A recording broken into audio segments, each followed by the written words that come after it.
नमस्कार, मैं हूं रंजीत पाठक और आप देख रहे हैं पुरवैया रिपोर्ट। पुरवैया रिपोर्ट में आज बात हो रही है कोरोना महामारी के बाद जो बीमारी अभी बिहार को अपनी चपेट में ले रहा है, ब्लैक फंगस की। क्या है ब्लैक फंगस, कौन लोग इससे ज़्यादा प्रभावित हैं, कैसे इससे बचें, क्या है उपाय, ये सब जानकारी हम आपको आज की इस रिपोर्ट में देंगे। साथ ही आयुर्वेद के जो विशेषज्ञ हैं उनका बयान भी आपको सुनवाएंगे कि वो क्या कुछ कह रहे हैं ब्लैक फंगस के बारे में।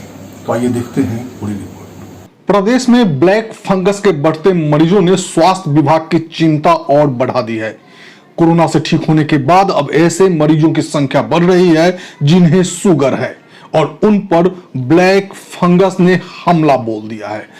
ब्लैक फंगस से कैसे निपटे, इस संदर्भ में हमने बात की है आयुर्वेद के बेहद ही जानकार एक डॉक्टर से। उनकी बात भी हम आपको बताएंगे, लेकिन उसके पहले जानकारी दे दें कि देश के दूसरे राज्यों की तरह कोरोना महामारी के बीच बिहार में भी ब्लैक फंगस का जाल फैलने लगा है।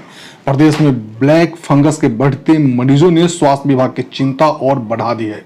कोरोना से ठीक होने के बाद ऐसे मरीजों की संख्या बढ़ रही है जिन्हें शुगर है और उन पर ब्लैक फंगस ने हमला बोल दिया है। पीआईजी रोहतक के बाद करनाल सहित कई राज्यों में ये बीमारी पहले फैला था और अब ये बीमारी बिहार में भी फैल चुका है। इसका वैज्ञानिक नाम है म्यूरोमाइकोसिस। आईसीएमआर के मुताबिक ये एक तरह का दुर्लभ फंगस इन्फेक्शन है, शरीर में बहुत तेजी से फैलता है, इससे आंखों की रोशनी जाती है, कई मामलों में मौत भी हो रही है। आईसीएमआर के मुताबिक कमजोर इम्यूनिटी वाले लोगों में यह संक्रमण तेजी से फैल रहा है। कोरोना से ठीक हुए मरीजों को खास ध्यान देने की जरूरत है। इसके अलावा जिन मरीजों को डायबिटीज है, उनमें शुगर लेवल अगर बढ़ जाए तो ये इन्फेक्शन जानलेवा हो सकता है। ब्लैक फंगस के कुछ लक्षण है जो आपको बता दें। बुखार या तेज सिर दर्द, खांसी, खून की उल्टी, नाक से खून आना या काले रंग का स्राव, आंखों या नाक के आसपास दर्द, आंखों या नाक के आसपास लाल निशान, आंखों में दर्द, धुंधला दिखाई देना, गले की हड्डी में दर्द, एक तरफ चेहरे का दर्द, चेहरे में एक तरफ सूजन, दांतों में ढीलापन महसूस होना, मसूड़ों में तेज दर्द, छाती में दर्द, सांस लेने में तकलीफ।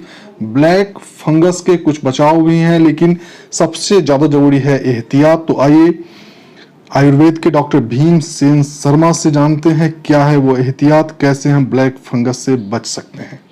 देखिए, सबसे पहले तो आपको अब ये सोचना है कि हमारे पास जो ये फंगस या ये किस कारण से ऐसा हो रहा है। सबसे प्रमुख कारण विटामिन डी की कमी। तो ये प्रकृति से स्रोत से हम क्या लेंगे, जो जहाँ हमारे घर के बालकनी है, छत है, घर के गार्डन है, उस पर छत पर थोड़ा सा घूमें और थोड़ा सा उसका 10 से 20 मिनट कम से कम धूप का सेवन करें। ये हमारे लिए सबसे बहुत बढ़िया रहेगा। मुफ्त सेवा है और बहुत अच्छा लाभ करेगा। दूसरी बात, इम्यूनिटी को मजबूत करने के लिए मॉर्निंग में सुबह खाली पेट जो है हम लोग लेंगे।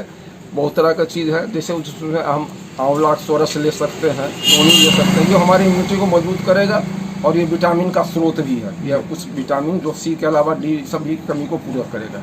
रही बात रात में कम से कम सोने के वक्त हर इंसान को, तो खासकर डायबिटीज़ से का पेशेंट है, उसको दूध सेवन करना है। मलाई हटा करके फैटलेस दूध ले ज़्यादा कर और उसमें हल्दी का प्रयोग करें आधा चम्मच कम से कम। वो आपको इम्यूनिटी को मजबूत करेगा और वो एक तरह का समझिए एंटीबायोटिक का काम करता है, जो फंगस को भी मारेगा। नेगेटिव सोचिए नहीं, सोच आपका नेगेटिव रहेगा। रही बात सुबह में और संभव हो तो 10 मिनट योगा जरूर कीजिए। योगा भी आपके आत्मबल को बढ़ाएगा, इम्यूनिटी को मजबूत करेगा। आयुर्वेद में सर है क्या फंगस की दवा, फंगस आपको ठीक हो या पहले से लोग प्रिकॉशन ले, सावधानी बरतें? देखिए, सावधानी सबसे ज़रूरी है। सरकार के गाइडलाइन, जो मेडिकल गाइडलाइन किया उसको तो ज़रूरी है बरतना। और रही बात कि आयुर्वेद के में बहुत सारा ऐसा चीज़ है, जैसे तुलसी है हमारे पास में। तुलसी जो है एक तरह से फंगस को भी मारता है। नीम है, ये सब है, इसका प्रयोग भी ले सकते हैं। गिलोय नीम तुलसी का सेवन कीजिए, तो फंगस को भी मारेगा और प्लस जो है आपको इम्यूनिटी को मजबूत भी करता है।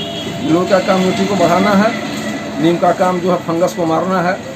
और उसके बाद जो है आपको जो है कि सब इस तरह से सब तीनों मिल जाएगा तो आपको स्वाभाविक है कि आप फंगस से बचिएगा और निश्चित रूप से आपको इसमें लाभ मिलेगा।